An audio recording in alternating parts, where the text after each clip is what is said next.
നമസ്കാരം. മീഡിയ കമ്പാനിയൻ്റെ വളരെ പ്രധാനപ്പെട്ട ഒരു ഇൻഫർമേഷനാണ് ഷെയർ ചെയ്യുന്നത്. നമ്മളുടെ സംസ്ഥാനത്തെ 24 ലക്ഷത്തോളം വരുന്ന ആളുകളെ ബാധിക്കുന്ന ഒരു പ്രധാനപ്പെട്ട കാര്യം. അതുകൊണ്ട് തന്നെ തീർച്ചയായിട്ടും ഈ അറിയിപ്പ് നിങ്ങൾ ശ്രദ്ധിക്കണം. നമ്മളുടെ സംസ്ഥാനത്തെ ഏറ്റവും വലിയൊരു സാമ്പത്തിക ധനസഹായ പദ്ധതിയാണ് നിലവിൽ വാർദ്ധക്യകാല പെൻഷൻ, വിധവാ പെൻഷൻ, ഭിന്നശേഷി ആനുകൂല്യങ്ങൾ, അതോടൊപ്പം തന്നെ കർഷക തൊഴിലാളികൾക്ക് ലഭിക്കുന്ന പെൻഷൻ സഹായങ്ങൾ, അങ്ങനെയുള്ള ഒട്ടനവധി പദ്ധതികളോടൊപ്പം തന്നെ വിവിധ ക്ഷേമനിധി ബോർഡുകൾ വഴിയും 60 വയസ്സ് കഴിയുമ്പോൾ ലഭിക്കുന്ന പെൻഷൻ തുകയുണ്ട്. അപ്പോൾ ഇങ്ങനെയെല്ലാം നമ്മളുടെ സംസ്ഥാനത്ത് നിലവിൽ ഇപ്പോൾ 2000 രൂപ വാങ്ങുന്നവർ, അതോടൊപ്പം തന്നെ മറ്റേതെങ്കിലുമൊക്കെ പെൻഷൻ കൂടി വാങ്ങുന്നവരൊക്കെ ആണെങ്കിൽ അതിൽ തുകയിൽ ഏറ്റക്കുറച്ചിലുകൾ ഉണ്ടാകും. എങ്കിൽ പോലും നമ്മളുടെ ബാങ്ക് അക്കൗണ്ടിലേക്കും കൈകളിലേക്കുമെല്ലാം സുരക്ഷിതമായിട്ട് എല്ലാ മാസങ്ങളുടെയും അവസാന ആഴ്ചകളിൽ വരുന്ന ഒന്നാണ് ഈ പെൻഷൻ തുക. എന്നാൽ ഈ പെൻഷൻ തുകയിൽ കേന്ദ്ര സർക്കാരിന്റെ നിർദ്ദേശപ്രകാരം സംസ്ഥാനത്ത് പുതിയൊരു നിയമം അത് പ്രാബല്യത്തിൽ ആക്കുന്നതിന് വേണ്ടിയുള്ള ഉത്തരവ് സർക്കാർ പുറപ്പെടുവിച്ചിരുന്നു. അതായത് എല്ലാവർക്കും ബാങ്ക് അക്കൗണ്ടിലേക്കായിരിക്കും ഇനി മുതൽ തുക ട്രാൻസ്ഫർ ചെയ്യുക എന്നും അതിനുള്ള നടപടികൾക്ക് സംസ്ഥാന സർക്കാർ അംഗീകാരം നൽകിയിട്ടുണ്ട് എന്നുള്ള ഒരു ഉത്തരവാണ് കഴിഞ്ഞ ദിവസങ്ങളിൽ പുറത്തു വന്നത്. അപ്പോൾ ഇതിനെ ചൂടുപിടിച്ച് തന്നെ ഒരുപാട് ആളുകളുടെ ഇടയിൽ ആശങ്കകൾ വന്നു.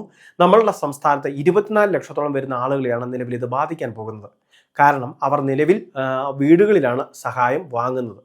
അതായത് ഡയറക്റ്റ് ടു ഹോം എന്ന് പറയുന്ന ഒരു സംവിധാനം ബന്ധപ്പെട്ട സഹകരണ ബാങ്കിലേക്ക് പെൻഷൻ തുക എത്തിക്കഴിയുമ്പോൾ അവിടുന്ന് കൃത്യമായിട്ട് കളക്ഷൻ ഏജന്റുമാർ അല്ലെങ്കിൽ ഇതിനു വേണ്ടിയുള്ള ഉദ്യോഗസ്ഥര് കൃത്യമായിട്ട് ഗുണഭോക്താക്കളുടെ വിവരങ്ങൾ ശേഖരിച്ച് അവരുടെ വീടുകളിൽ കൃത്യമായിട്ട് ഈ ക്യാഷ് ഏൽപ്പിക്കുന്ന ഒരു സംവിധാനം അതാണ് നിർത്തലാകാൻ പോകുന്നത്. അതായത് നിലവിൽ 24 ലക്ഷത്തോളം വരുന്ന ആളുകൾക്കാണ് കൈകളിൽ തുക വരുന്നത്. അപ്പോൾ അങ്ങനെയുള്ളവരെല്ലാം തന്നെ ബാങ്ക് അക്കൗണ്ട് കൊടുക്കേണ്ടതായിട്ടുണ്ടാകും. സംസ്ഥാന സർക്കാർ ഓണക്കാലത്ത് ഈ നിയമം നടപ്പിലാക്കില്ല എന്ന് അറിയിച്ചിരുന്നു. എന്നാൽ തുടർന്ന് വരുന്ന മാസങ്ങളിൽ, അതായത് സെപ്റ്റംബർ, ഒക്ടോബർ മാസങ്ങളുടെ ഇതിൻ്റെ നടപടികൾക്ക് സർക്കാർ തുടക്കം കുറിക്കും. അതായത് നമ്മൾ ബന്ധപ്പെട്ട ബാങ്ക് അക്കൗണ്ട് ഡീറ്റെയിൽസ് ഹാജരാക്കേണ്ടി വരും. അക്കൗണ്ട് എടുത്തിട്ടില്ലാത്ത ഗുണഭോക്താക്കളുമുണ്ട്, അതോടൊപ്പം തന്നെ അക്കൗണ്ട് ഉള്ള എന്നാൽ അത് ആക്റ്റീവ് അല്ലാത്ത ഗുണഭോക്താക്കളുമുണ്ട്.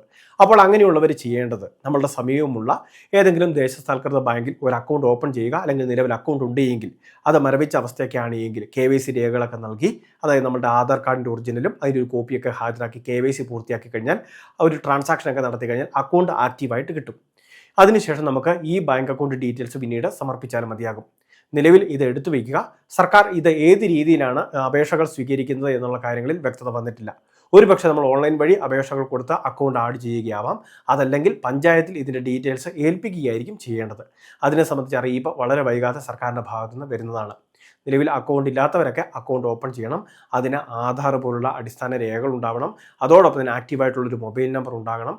അതോടൊപ്പം മറ്റ് ഡീറ്റെയിൽസ് എല്ലാം തന്നെ ആവശ്യമാണ്. അപ്പോൾ നമ്മുടെ സമീപമുള്ള ഏതെങ്കിലുമൊക്കെ ദേശസാൽകൃത ബാങ്കുകൾ വഴി അക്കൗണ്ട് ഓപ്പൺ ചെയ്യാൻ സാധിക്കും. നിലവിൽ ബാങ്ക് അക്കൗണ്ടിൽ ധനസഹായം വാങ്ങുന്ന ആർക്കും തന്നെ പുതിയ അക്കൗണ്ട് ഓപ്പൺ ചെയ്യേണ്ട ആവശ്യമില്ല.